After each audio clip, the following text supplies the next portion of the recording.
How to get Spotify Premium on Android. Hi guys, welcome back to our channel. In today's video, we are going to learn how we can get Spotify Premium on Android. So let's just get started with the video on how to do that. So for that, you can just go ahead and open up your Spotify application. And once you are here, in the bottom right corner, if you have not upgraded to the premium, you'll be finding a premium option.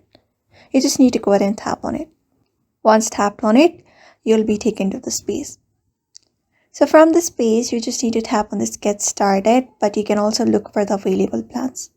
For example, we have this offer right now for individual $0 for 1 month and $2.99 for the month after. If you like that offer, you can do that. If you are a student, you can look out for this offer. And if you are a duo, you can also look out for this offer.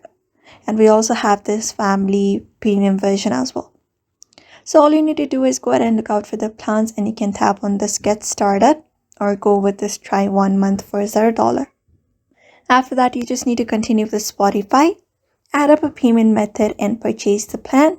And once that is done, I can upgrade to the premium version of the Spotify and use up the application itself for the premium features. So that is how you get the Spotify Premium on your Android device. So I hope this video was helpful to you. And thank you for watching this video.